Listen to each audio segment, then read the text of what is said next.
to the Knowing Show.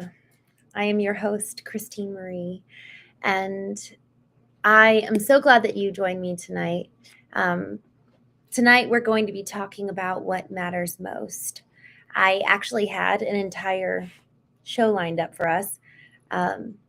I have been thinking a lot about how much I've been using my social media to talk about emotional intelligence and the cultivation of all of our intelligences, mind, body, soul, spirit. And it's been almost more of like a passion channel for me. The way that I show up and what I talk about is very much so what's resonating for me. It's not some strategic plan, and it's really very real time, and what am I moving through at that moment at a soul level and at a heart level rather than just intellectually. And frankly, I've been thinking I could probably use some more posts around what I'm doing on a professional side.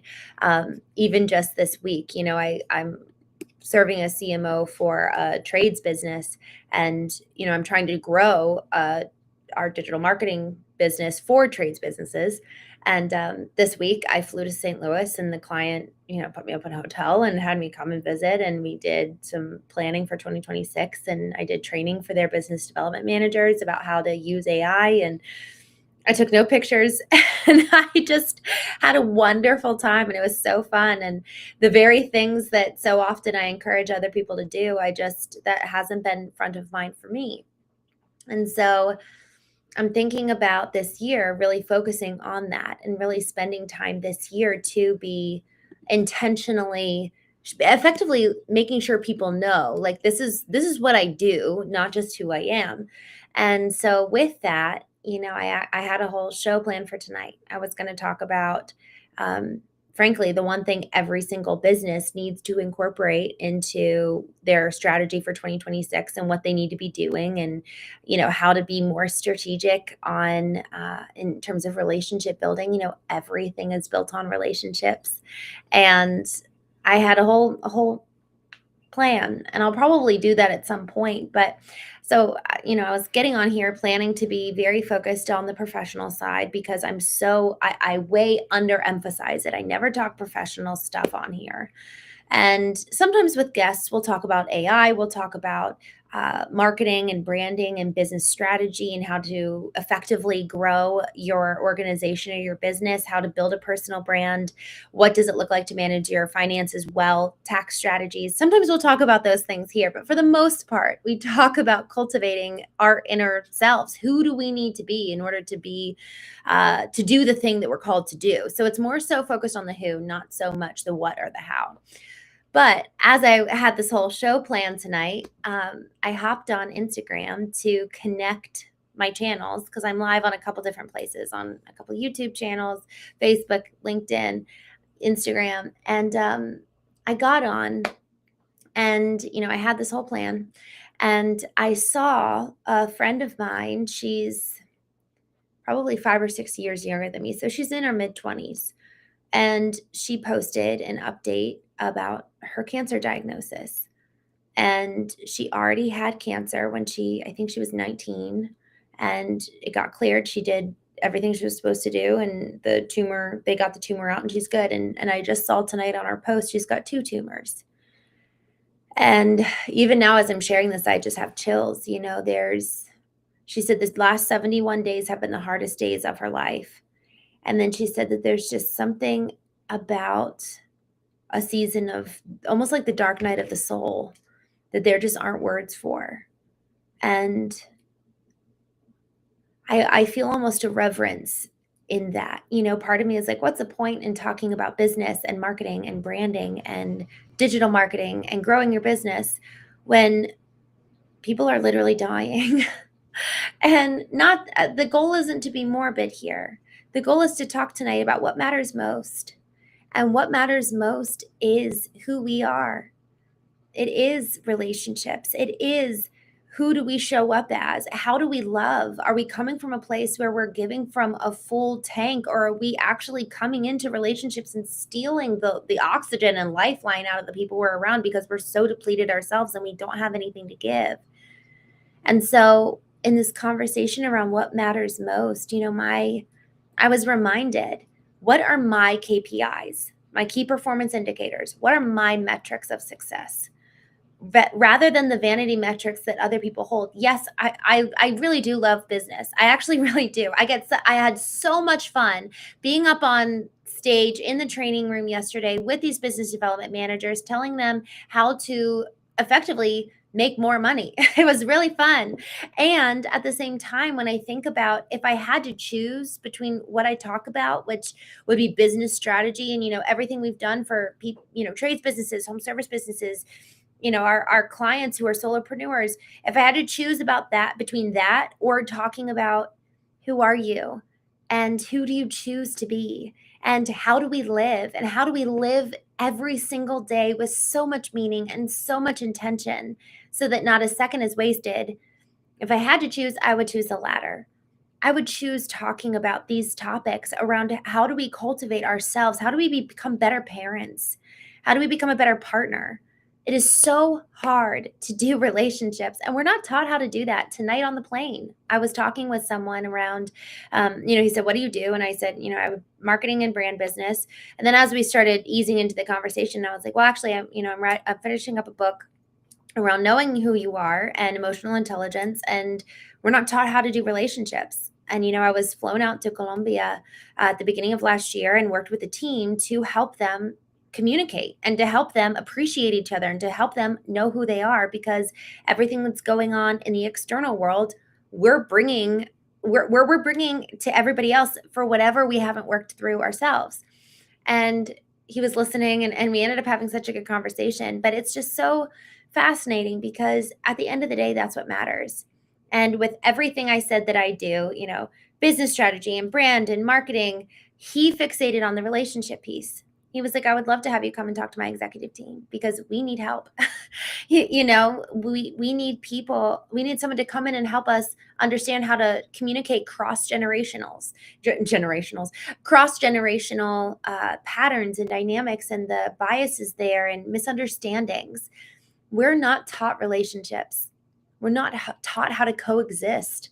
And then we wonder why relationships are so hard. Well, we don't know how to do them. And so I just wanted to take this moment tonight with you all, tonight on the show. I had a whole other show planned, and I'm throwing it out the window because this is what matters, who we are. If this young girl dies at under 30, like my brother-in-law did, who was she? What legacy is she leaving behind her? The post that she wrote tonight was so powerful. It was effectively asking people to pray for her. And yet she's lived in such a way up until now, and I'm sure she will continue to. I hope she's healed and gets better, truly. So I hope that this is just a moment in time for her, a blip on the radar. And yet she's living so beautifully now. She has built and cultivated the muscles for all those years leading up to this moment, so that when it's game time, she's been in the arena. She knows who she is. She's done the work. And sometimes, when I hit game time, when my brother-in-law was killed when I was 21, I had no idea who I was. And I suppressed the pain for 6.5, 7 years. Then my husband left. Then it was game time again. And so who Christene was at 21 and then who Christene was at 28, I really didn't actually cultivate my inner life too much in between that time because I was suppressing so much pain. But Christene from 28 to 32, I am so changed because I've allowed for my inner world and my inner life and myself to be cultivated. And so the question as we look at kind of these pinnacle moments in our lives are we actually actively training for game day? And I had this moment where after my husband left, and I just saw, like, it was almost like a third party experience. I just saw the world crashing down around me, and I was like, I actually know I'm going to be fine because my sister was fine. Her husband was killed and she was fine. It was devastating and awful and the worst pain in the entire world. And she chose hope. She grieved, and it was the most painful thing to watch in the entire world. I mean, it was her, the love of her life. And she chose hope, and she chose to go into the arena and do the work. And so, with this whole question of what matters most is you and me taking radical account for our lives and doing the work and applying ourselves and working out the muscles and going into the arena and practicing so that when game day comes, we're ready. And actually, not just are we ready for ourselves, but we're ready to help carry other people. One of the hardest things is to watch someone in their grief. But for people who are in grief and they've done the work leading up to it to practice and cultivate and grow and strengthen themselves, they actually end up being the one carrying everybody around them. It's really strange. But that's the truth that I've experienced so many times watching people in these moments. It's so powerful. It's so powerful. Like that is redemption. That is a testimony. It's like I have worked out who I am and how I want to live. And I have this resolve and this ability to choose hope and to choose joy and to choose grief, to lean into the feeling, to lean into the emotion for the purpose of moving through it, to honor the other person, to honor myself and feel so that I don't numb myself and then stop living. And so, in this juncture in time when we're considering what matters most, taking the opportunity to live fully here in this moment. And so often that means going within. And so often that means engaging with other people in the moment that we find ourselves in to the utmost, living so brightly and fully. Like one of my favorite lines of a song says, I want to live this one wild life. I want to rip it apart. And that to me is living and choosing what matters most. Even over, in terms of, yes, we still need to be making money. Yes, we still need to be talking all these business things. I know, trust me. But if I had to choose, that's what I choose. That's what I choose to talk about. That's what I choose to focus on and live my life according to that principle of I'm going to move. There's a quote that I love. It says, there's nothing more beautiful than a human soul set aflame. And so my question for you tonight is where and what makes your soul to be set on fire? I just want to take a quick moment to jump into the chat here. I'm sorry I haven't checked in this whole time. Boxing boy, no, it's not AI. I'm here. Hello. Kamrak, Matthew, thank you. Brian, thanks for joining tonight. Larry, good to see you. Johnny, Mark, IX, airline pilot. Oh, that's so kind. Johnny, Joette, Jota. Good to see you, Texan. Lendl Jr., good to see you, my friend. Stonegate, John. I'm just jumping down. It's good to see you guys. What is that? Flagrantly. Oh, cute. I like that. Everyone thinks I'm AI tonight. My goodness. No, I'm not AI. All right, I'm just jumping down. Simon, good to see you. Stu, guys, it's so funny when we think about, I'd love to actually hear from you guys, and I'm actually going to jump down towards the end. I'd love to hear from you all what really matters to you. Each one of us has a different metric, and each one of us has a different benchmark of what indicates success for us. And so this whole topic of what matters most, relationships, going inward and knowing who we are so that we can live this life so fully. Even tonight, it's funny, I got off a plane and I was walking through the airport and I was just taken back to a moment when I was creating a video for a friend of mine. And he's passed on since, and it was only a year ago that I created this video. And so to this question of what matters most, it's not just about being present, it's about being fully present and fully alive in that moment. Am I sure? Maybe I'm here and now, but are my thoughts wandering? Sure, maybe I'm here and now, but I'm exhausted. Sure, maybe I'm here and now, but I'm not actually present. I'm on my phone. It's like, are we truly present and alive here in these moments? And what is life-giving? What actually allows for us to truly light up?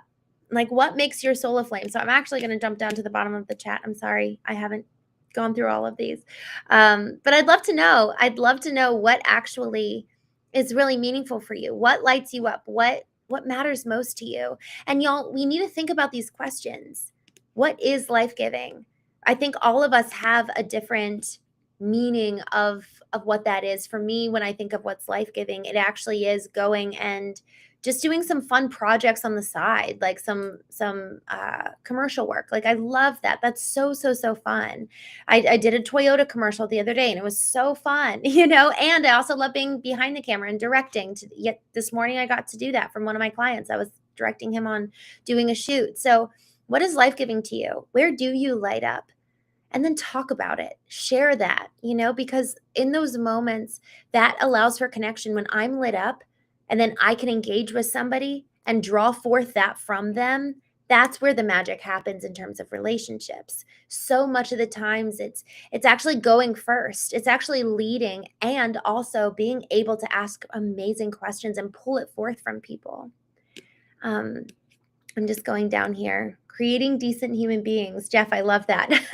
That is a good thing. I love that. That does light me up too.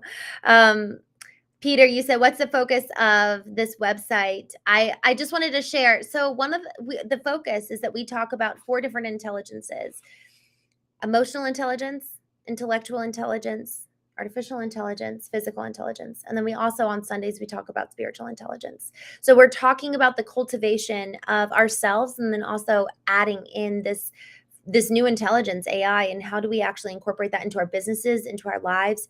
But the ultimate goal, the ultimate why for knowing, is to know who we are, is to know who God is, who other people are, but to know us, because otherwise, what's the point if we're living here, a phantom of somebody else?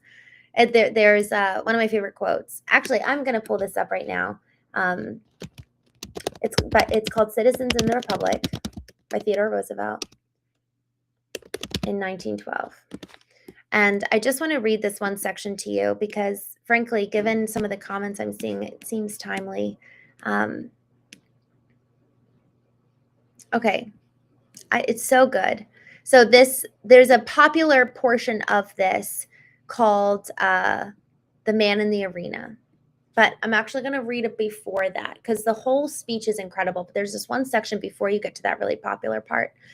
Let the man of learning, the man of lettered leisure, beware of that queer and cheap temptation to pose to himself and to others as a cynic, as the man who has outgrown emotions and beliefs, the man to whom good and evil are as one.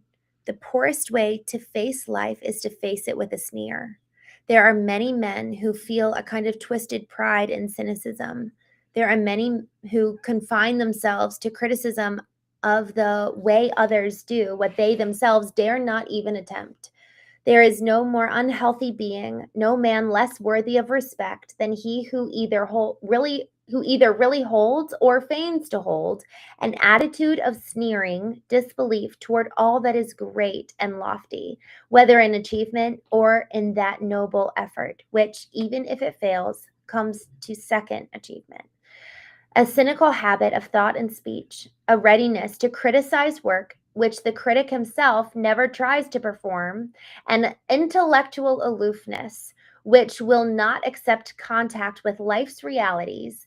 All these are marks, not as the possessor would feign to think, of superiority, but of weakness.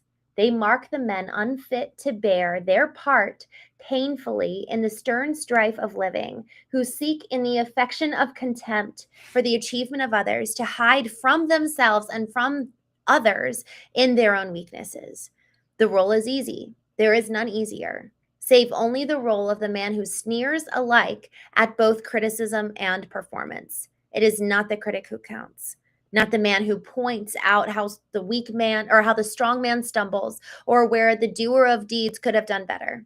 The credit belongs to the man who is actually in the arena, whose face is marred by dust and sweat and blood, who strives valiantly, who errs, who comes up short again and again, because there is no effort without effort and shortcoming, but who does actually strive to do the deeds, who knows great enthusiasms, the great devotions, who spends himself in a worthy cause, who at the best knows in the end the triumph of high achievement, and who at its worst, if he fails, at least fails while daring greatly, so that his place shall never be with those cold and timid souls who neither know victory nor defeat. Y'all, I think that's it. I'm gonna go ahead and jump off now. I think that's one of the most powerful quotes. Theodore Roosevelt's speech, 1912, Citizens in the Arena. So incredibly powerful. Y'all, that's a mirror for you and me. Are we actually daring greatly? Are we actually living in accordance with the things that we hold to be of value? Or are we sitting here posting in the chat, posting other places, just sneering at people? Are we actually trying? Are we daring greatly? Are we being valiant with our time, with our efforts, with our energy? Are we proud of the life we're living today? And so, with that, I'm going to go ahead and jump off. But, y'all, thank you so much for joining me tonight on The Knowing Show. I will see you tomorrow morning where we're going to go through A Course in Miracles. I have a meeting at 6:30 tomorrow, so I'll probably be on around 9 a.m., maybe 9:30. But with that, thank you all so much.